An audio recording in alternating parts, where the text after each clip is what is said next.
You want hot wings? Teriyaki wings. Oh. That was what my second thing was going to be. Right. I could see that.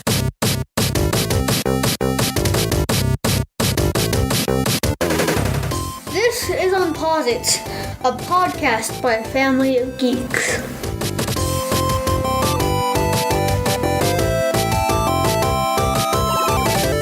Welcome, everybody, to the table.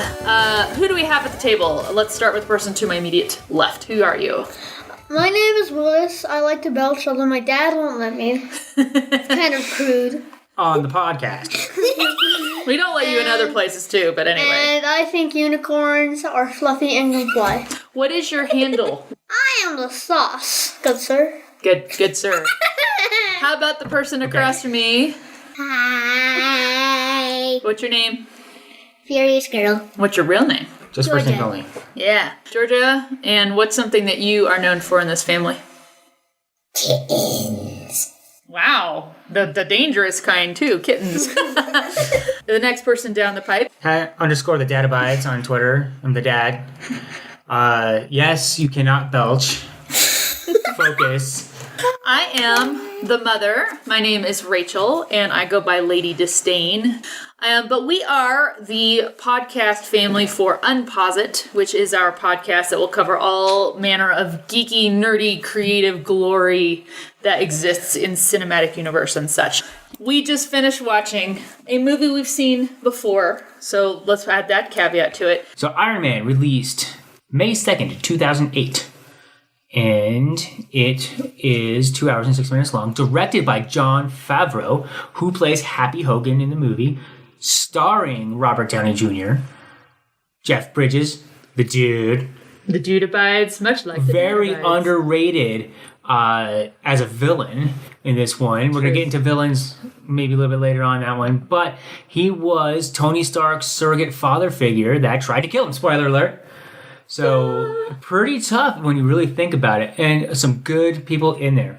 This one grossed at the box office on that opening day $98 million. It grossed in the United States $318 million. And cumulative worldwide gross was $585,174,222. A massive hit.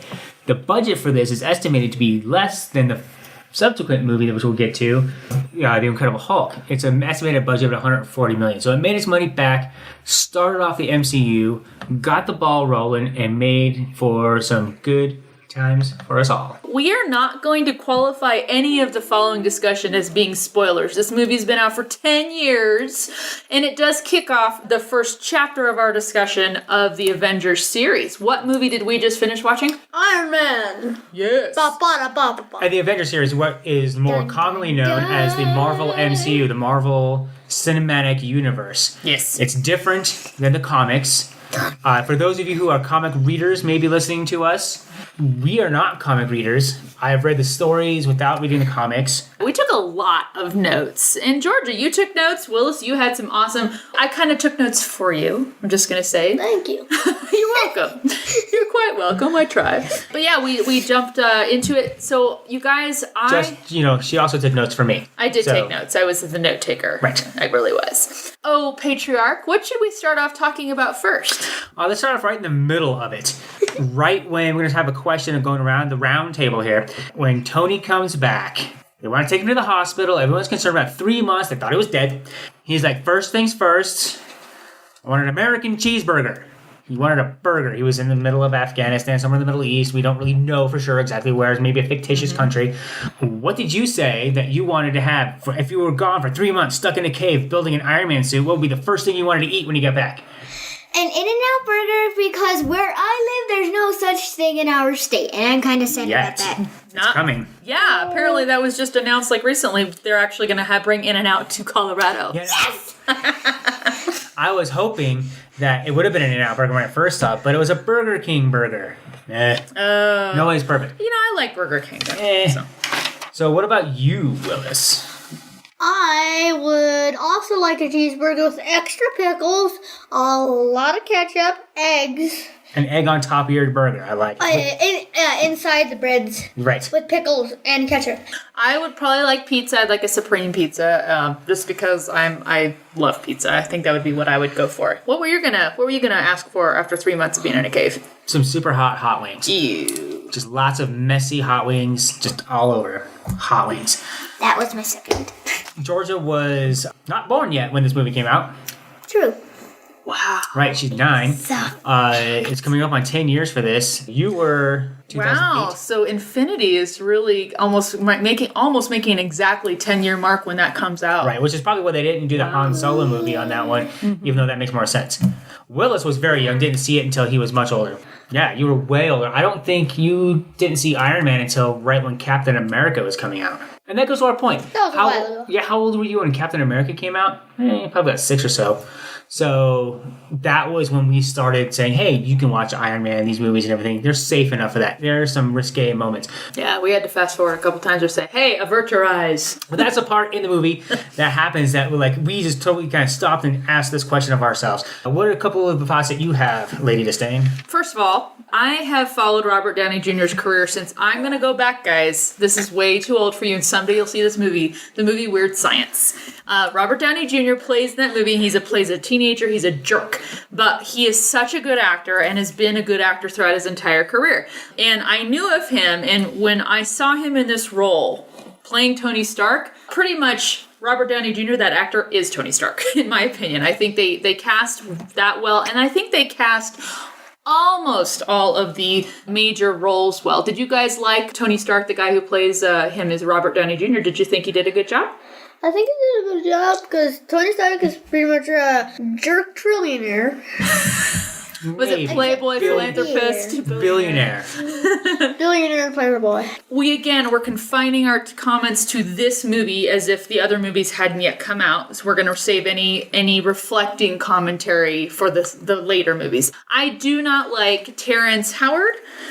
I don't like him as Rhodey. That's going to be the only... There'll definitely be a few crossovers from the movies that come, because now we see where things that maybe had to switch gears because they didn't get Terrence Howard back. Mm-hmm. It is my opinion, Terrence Howard is not a good actor.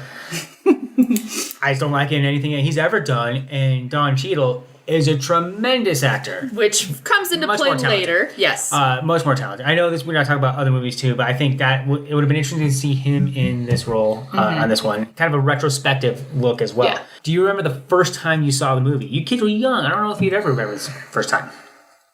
I think I was 0. Wow, that's a really good memory. What about you, Willis? Was this the first Avengers movie you saw? Were we that good of parents where we made sure you saw it in order of release? No. We were so good. No. You're not good. You had no idea if it was going to be in order or if it was going to be another backstory or something. I don't remember. I think his first one was Thor. I think you might be right about that. Oh, I remember that, yeah. And don't derail. We're not going to talk about Thor. Thor is coming. Right. We're going to talk about Thor. Yeah, we're going to do this. You're making me want to talk about it. No Thor, but we'll talk about Iron Man. So tonight, what was one of your biggest notes that you have on your note sheet there, Georgia? There's an airplane copter. Explain that. It was the copter that they used to pick up Tony Stark when he landed in the sand. Yes, in the first act. You said copter. Helicopter, yes. Yeah.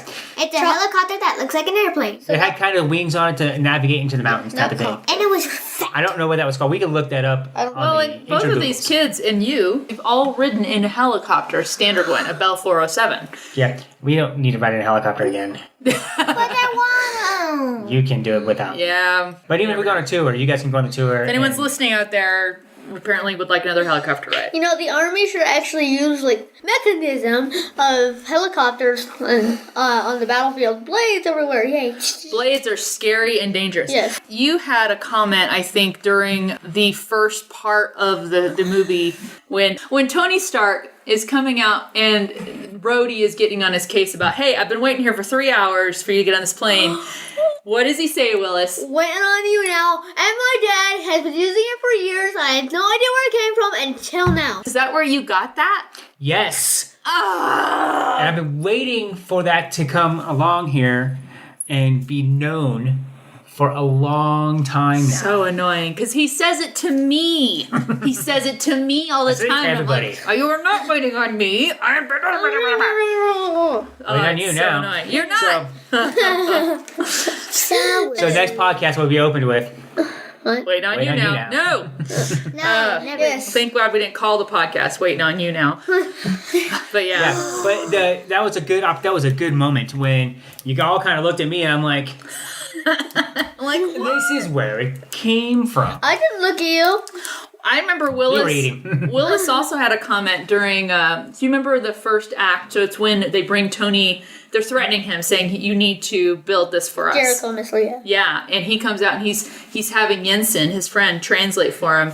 And the guy's like, "Yeah, he's going to set you free." And Tony shakes his hand to him. What does he say? No, he's not. And then Jensen says, no, he's not. And the guy can't speak language, English, so he's like... Because they know they have to stay on the down low, but they both know they're like, no, we're going to die after this. Give me a thought, Willis, on the movie about Iron Man and what you think to you and how you like it and everything. I think on a scale of 1 to 10, seeing how all it is and seeing how I'm not a big fan of it, maybe 4 to 5. I'm not a really big fan of that movie. That's okay. That's okay. Right. And also, this is the only movie in our collection that's not on a Blu-ray. It's on a DVD, actually. Right. I thought about that too because really you guys have had the opportunity to see the technology increase it's been a decade and you're seeing the more recent movies and you compare back to that. You're like, you might like the cooler, newer stuff better, which totally makes sense. Georgia, what do you think about it? What's your overall feeling of the movie?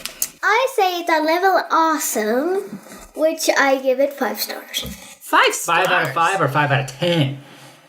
Give us your scale. 6. 5 out of 6. Okay, 5 out of 6. So she does 6 stars. I couldn't fit I think the we rest. kind of are like having diverging scale. It's divergent scales, but we're going to make sense of this in a minute. I give it, on a movie rating, I would give it about an 8 out of 10. Maybe an That's 8.5 or so. healthy. That's how you like it, though. I do like it. I like it a lot. There are some problems with it, structure and story-wise. This is not about, this Ironmonger was in the comics and he wasn't fleshed out. I'm going to talk about that here in a minute with Marvel villains. That's going to be a question I'm going to ask you guys here in a second. Before we go any farther, you hear us talking about acts. So if you've ever seen a play on the stage, they usually will divide the acts up by intermissions. Same thing kind of happens in movies where you can kind of separate the movie up into mostly three distinctive parts, sometimes more, like Last Jedi was this way. So the first act is when Tony is in the cave, okay? And it ends once he breaks out and he gets back to the States. The second act is all the stuff where he's building the new Iron Man, the Mark II, right? I love that you brought that out too, Willis, and you're just like, here comes the Mark II. It's like, yes, he's building Mark II.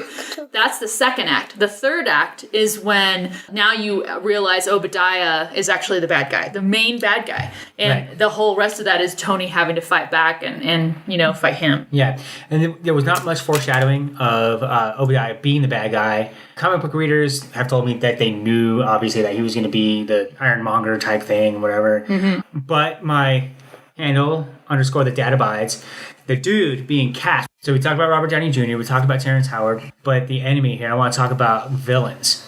What did you guys think that this villain was, I don't know, scary, but a worthy villain of Iron Man, especially at the beginning of Iron Man? Or was he just kind of a, whatever kind of villain? What do you think, Georgia? I think it gave us hints that he was going to be the villain when he was at the party and said that he was the person who violated. That's the beginning of the third act when we find out that he is the villain. But before that, like when he's in bed, like they wake him up, and we didn't really know until then. So that's when he was starting. But do you think he was a good villain? Do you think that it made it interesting, him as a villain? It made it interesting because the movie wouldn't be that movie if he wasn't doing all that stuff. But I would say he wouldn't be a good villain. Okay. Yeah. How about you, Willis? What do I think of Obadiah? Yeah, as a villain and other villains like Fire Lord Ozai in Avatar, who's an ultimate villain. Or Darth Vader. I don't think his intention is to be a villain. He just wants to make money or sell weapons or something. Mm-hmm. Something that some bizarre kind of dumb reason. Okay, so he's just greedy. Yes, basically. Okay. Yeah. Though, Which is kind of mediocre. It sounds like you're giving him kind of a lukewarm, like halfway, like, but he's not like, not pure evil. He doesn't want to be bad. He's just like, nah. Just doesn't care about good. to ping off of you, I felt like they were kind of weak with his evolving that villain's character, because you did, for the most part, see a guy who was worried about money. He was worried about running the company. He was worried that Tony Stark was going to ruin his own money, chances of making money, because he's saying, oh, we're not going to build weapons anymore. And then suddenly, all of a sudden, he starts killing people. He's like, nope, we're going to do this and that. Now, I know he called the hit on Tony. I would have loved to find out, is this the only time you've killed people? And I do remember thinking during this movie, oh my gosh, and let's talk about this movie only. Oh my gosh, was he the one who... Is he responsible somehow for Tony's dad dying? Right. And that came up. And you don't get that answered in this movie. But I felt like it was like suddenly he's now a killer. He's going to go kill Pepper Potts. He's going to kill these kids and this mom in a van. He's going to kill Tony Stark and kill everybody. It just seemed like such a big jump for him to suddenly be a killer. True. But we've seen, though, that he was doing underhanded things. Mm-hmm. He was running the company. They did set up some things on there when they did that really good opening. So... the backstory was in the prologue, which was set against him getting an award. So it's like something that you would see anyway at an awards that was in the movie. Like, oh, and it pans out and they're an awards. And I'm like, what a clever way to give us a huge backstory for those of us that don't read comics and draw us into the story. And Obadiah Stane taking over, he was mentioned there as a good guy, taking over after Howard Stark.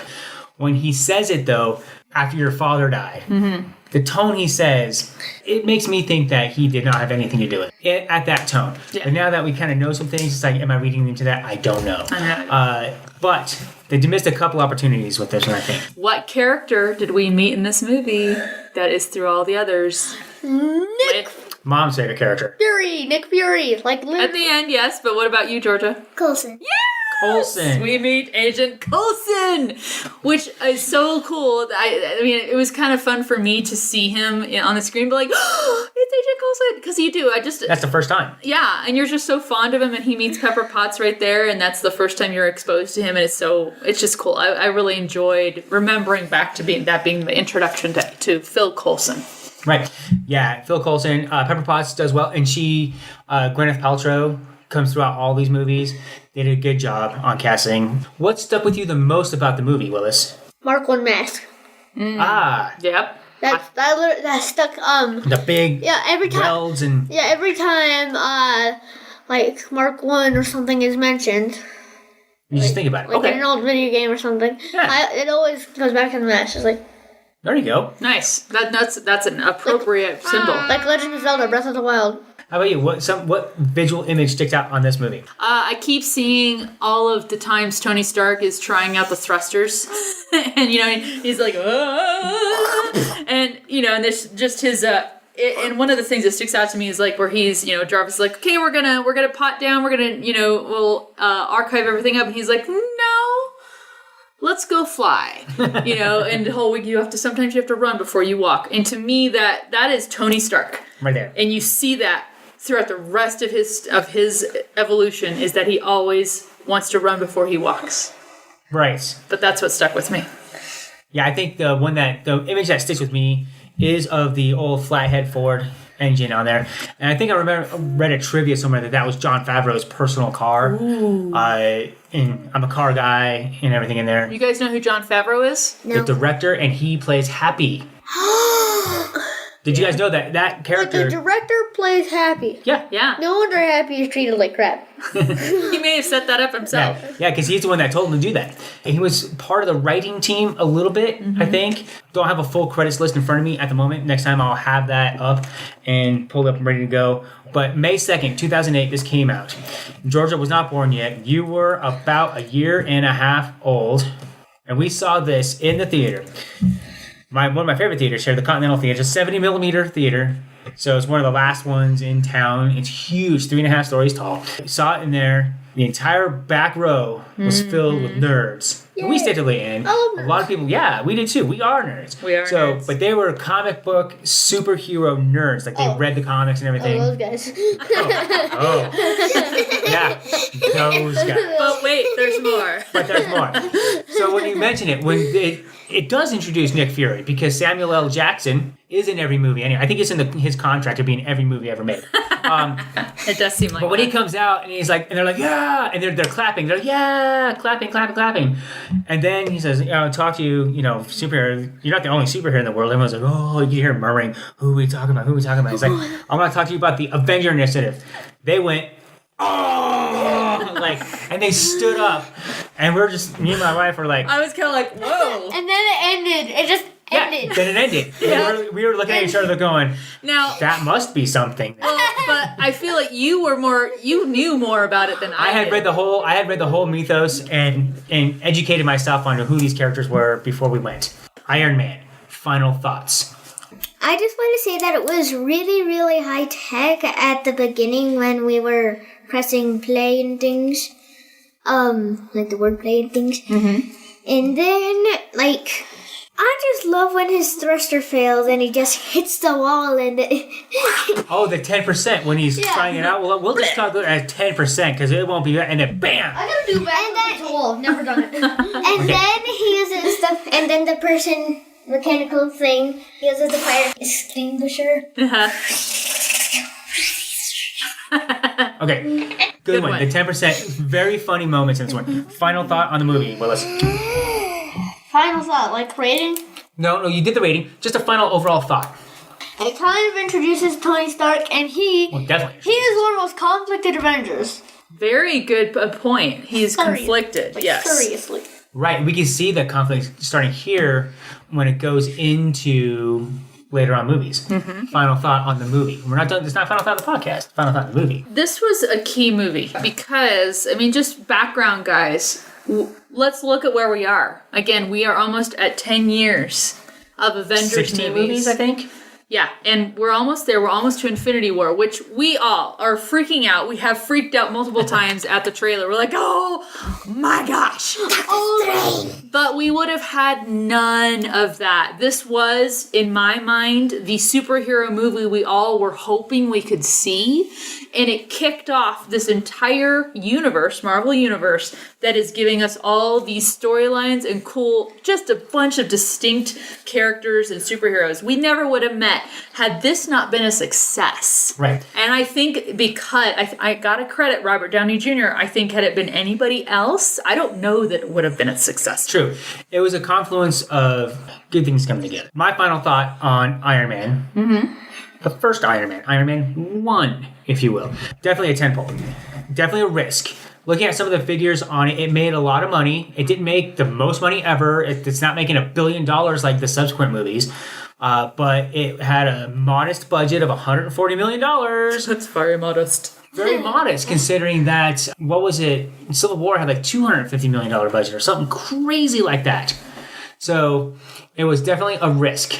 I kind of knew who Iron Man was a little bit, but I had to research Iron Man before we went to the show. And I like to research things. That's kind of what I do. I like to know things. It wasn't Batman. It wasn't Superman. It wasn't Spider-Man. They didn't have the rights to make a Spider-Man movie. They didn't have the rights to the X-Men. This is kind of a big lawyer thing about Disney buying the rights back of X-Men now by buying 21st Century Fox. But they have to make a deal for Spider-Man, which is why we have this, Tom Holland Spider-Man. Mm-hmm. And since it did well, they were able to make all these subsequent movies, and none of them failed as far as the movie they were trying to make. And as we go along on these, some of those ones that were regarded poorly, Thor Dark World, looking right at you, aren't that poor actually when you look at it in context. Yeah. So it is not mediocre. As a movie, 8.5 or so out of 10. Mm-hmm. To move on to our next segment, I'd like to know what you guys plan to spend your half-hour screen time on this next. Zelda, The Legend of Zelda, Breath of the Wild, ... Excellent. Am I to understand you're further along in that than somebody, or no, you're in different near, worlds? No, Dad is... Yeah, he's nowhere near. He's in another galaxy. Okay. He didn't start playing it until just a little bit. A long time ago. I just want to make sure. I feel like that some of you guys have hit some parts where he has not hit. No, that was in Mario Odyssey. That was me because I basically defeated the Ender Dragon, people. I saw that Ender Dragon, and I was like, that looks like a really big boss. And now I think I'm on the last kingdom. Yeah, no spoilers on there. She's on the last kingdom. She's in to fight Bowser. So, is that your half-hour screen time this week? Yes, plus Minecraft. No. I bet you're also gonna do Stack the States. I will give money on that you will. Now that, again, just for anyone who didn't understand, Stack kid states. speaks, stack the states. Stack the states. It's an iPad app, I believe. It's a geography game. See, How are you guys feeling about? You've got 1 week left till Christmas. Anything in particular you're hoping for on the geek side? A Segway. Which, by the way, Will is freaked out at the Segway that Obadiah rides in. He rides in on a Segway. We're like, what? I want a Segway. I know it's a Segway. I know, but and I want a Segway. Tony Stark has a Wii in his little He did have a man Wii. cave. There's some tech in there. I did really like, too, just as a side, I love that this movie was one of the first times we see actually augmented interfacing going on, where he is like designing stuff by moving and manipulating in air. So Right. that was some really cool tech we saw, which I know you wrote down too. Go ahead. I want this purse thingy. I don't know what it's called. It's basically you have an app that can program it basically to make a picture that moves. So I'm going to draw a kitten drinking milk. I know, on your purse. A billboard purse. Basically, it's a Yes. little bit like an LED purse, I think. I thought you were gonna say kitten twerking, and I What are you hoping for Christmas? A thumb.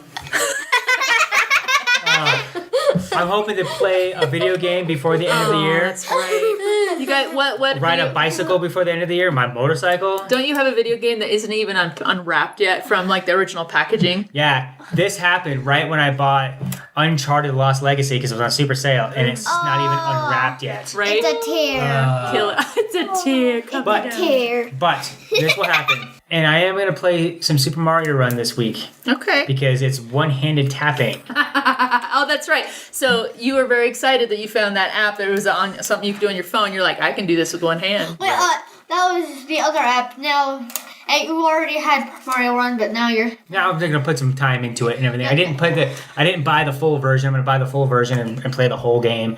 I did play some Mario Kart this weekend. As you tilt it to turn. So that was all right. It was definitely not very precise. Yeah. Didn't Dad once since he has no thumbs, didn't he once use his pointer finger for his left thumb? Yeah, but I can't do that now because since the surgery, the pins are in there and the cast is too bulky. Oh, Yes, he did that when I was playing Mario. just break the remote then. Shush. Her turn. Quiet. Oh, what's my turn? What do I get to say? Anything. Answer your question. Oh, the Christmas stuff? Yes. Yeah. I actually was hoping, I'm hoping that I'm not going to look at anybody because I have a feeling some people don't have poker faces here. I know I'm hoping for like some kind of step tracker watch kind of thing because I haven't had one for a while. It was broken. A fit neck or something like that. Yeah, something like that. But also, oh, and I am looking forward to shoes because, guys, I'm old and I have a bunion on my foot, which I have to get addressed. But I have to start wearing flat shoes. No more heels for me. No more heels for Lady Disdain. Mostly I'm just enjoying being around you all, and thank you for all being Well, part of and to this. actually honestly answer the question, besides the thumb thing, I would like a log splitter. What? Splitting axe. A splitting axe, eh? A heavy axe to split wood. It's very Paul Bunyan of you. Well, it's also a very good workout, and we have a fire pit. What is the next movie that we are going to be discussing? I can Captain America First Avenger? No. I don't think so. Wait, What do you Yes. got? Georgia. Thor. The Incredible Hulk. Released in 2008, which is the year you were born, which is the same year Iron Man came out. What was the day? It was released on June 13th. We are at some point, because I haven't played Zelda Breath of the Wild, we will get you three. I will moderate it because I won't know what the heck I'm talking about. We'll sit down here and say, okay, people, talk to me about Zelda Breath of the I Wild. think it'd be just us two because she just watches and she doesn't really play very much. What do you I think? only played it for 3 seconds. Yeah. Okay, so be the boys. I think that I would like to play some Zelda. We know you've been asking all day, so half hour of I'm screen time has He been covered. already had his Zelda. He already played it today. Okay. Very good. All right, so we're looking forward to the Incredible Hulk covering that next, which is, again, the one I was looking forward to, so I'm very excited about that. And I believe after that is Iron Man, too. So maybe on Thursday. Any last words for our audience, everybody? Anyone? Got something? You know, I wish I could Just but stick Dad to the won't let me. cards. Stick to the cards. Just do it. Just stick to the car. Coulson, I don't want it. when Coulson tells you to stick to the cards, you stick Just to the do cards. it. You don't Just really stick do to it the if cards. First Roadie tells you because he has no authority. So Yeah. On that note, let's let's wish wrap everybody it a up. good night. Good night. Or good day, good evening, good morning. Live Whatever you're listening to. long and prosper. Follow us on Facebook Facebook, Twitter, or YouTube, and visit UnpauseIt.com.